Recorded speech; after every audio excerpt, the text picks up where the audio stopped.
Salvete omnes, salvete amici, salvete sodales, and welcome to today's video where we talk about virtual assessment with your host, Justin Schwan. And as you know, I'm only going to show you that one picture of me so you know who it is.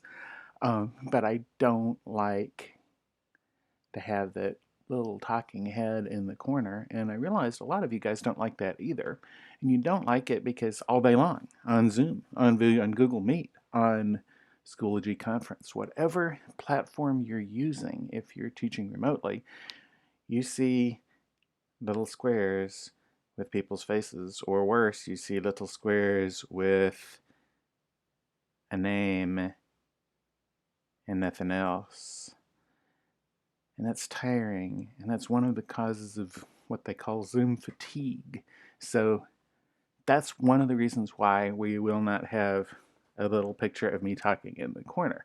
But we will talk about virtual assessment, and today we're going to talk about one of the very important things about assessment that people overlook, and it's called the job to be done. I picked this theme for our presentation because I just loved the pictures that came with it. And also because when I was about 8 years old, I really wanted to learn how to make pottery. We had a unit in art class where we made pinch pots, so we didn't actually have the wheel or anything. But I remember I thought this was the greatest thing that had ever happened.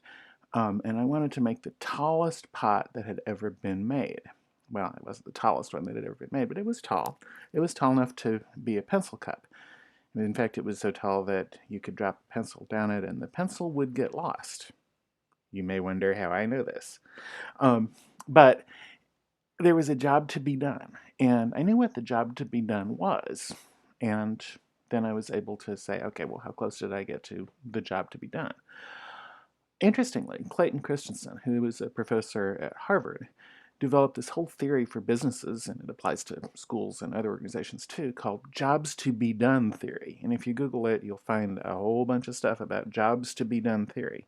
But he had an insight that really might just change everything. So, which one of these is the perfect pot? Or does it depend? Usually people look and they think, well, that weird square one with the lip, that's definitely not perfect. But maybe it is, because maybe the requirement was I'm replacing that one piece of that one plastic container that I put leftovers in the refrigerator, and I want to use the existing lid, but the thing broke. Can you tell I was emptying the dishwasher right before I started making this video? Um, and if that had happened, and if I was like, well, I'm going to make a pot, then I do want a square pot with like a lip around it, because which one's perfect absolutely depends on the job to be done. But how can you tell what the job is to be done? Every one of these pots could be the perfect pot or the perfectly terrible pot, the best possible fit for the situation or the one that just doesn't fit at all, because it depends on the job to be done. And this was Clayton Christensen's insight. He won awards for this insight. It's obvious once you think about it, but it isn't obvious before then. So how does this apply? How does this apply to the jobs that we want our assessments to do? Well, there's a big question that we usually don't think about as teachers. Who are the customers for the assessments that you use, or the ones that you did use? I mean, obviously you, right? You do something with the results. Obviously your students, they theoretically do something with the results. They know, oh, whoops, I needed to study that more, or okay, I'm doing pretty well with that. There's probably some other customers that you can think of, other people who make use of the data or the results in some way. What results are those people looking for? And that's a harder question, because there are some schools where your students are looking for, everybody wants to do really well. There are other schools where there are different groups, and some people want to do really well and they want everybody else to do not as well. Um, different communities, different groups have different results that they're looking for. And they're not just like the number results, but they're the feeling results and the process results and all kinds of results. How those desired results changed with remote learning. Maybe they have, maybe they haven't. And maybe this is the first time that you ever thought about what are the desired results. I can tell you guys a short little story about me and desired assessment results. So in 2014, when I stopped working in physical schools and started teaching online, I was actually working with a group that was in a school, but it was a school in another state, and they had had a sudden loss of a Latin teacher, and they had desperately been looking for somebody, and we connected. So I worked with them for a while. I worked for just a year. And in that year, I discovered that this was a school that was totally different in terms of what they were looking for in assessment results than the school where I worked for the 13 years before that, or the school where I'd worked for the 9 years before that. In this particular school, there was a small group that wanted to do really, really, really, really well. They wanted an A++, if that was possible. But they also wanted everybody else who wasn't them not to do quite so well as that.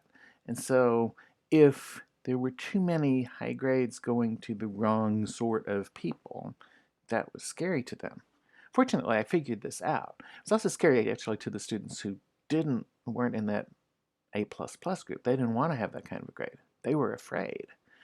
And when you knew that, it was possible to construct an assessment that led to the desired results, that encouraged both groups, but that didn't like trigger their core terrified fears. So, what are the social and emotional factors that you need to consider along with like the academic factors? Are there any processes of assessment that you need to change? And we already know that the answer is yeah, because there are some things, some forms of assessment that you can't do online. Sometimes it's just the process. Sometimes you have to rethink, what is it that I'm actually assessing? What is the job, the core job that I want this assessment to do? Vocabulary is one of those areas, right? And tomorrow we can talk about vocabulary, and I'll show you guys the thing that I do that kind of changed everything. But anyway, I wanted to leave you guys with this picture because when you know what the job is to be done, then you can relax and enjoy the doing of it. And if you're some people, you're thinking, that looks like the most fun thing I can imagine. And if you're some people who have sensory kinds of sensitivities to things, you're like, make it go away. So I want to leave you guys with that thought. Thank you for your attention and your patience, and thank you for the great work that you guys are doing.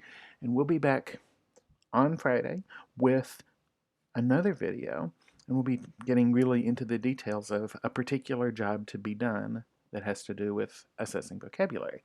But until we see each other again, Walete Sodales, and we'll see you real soon.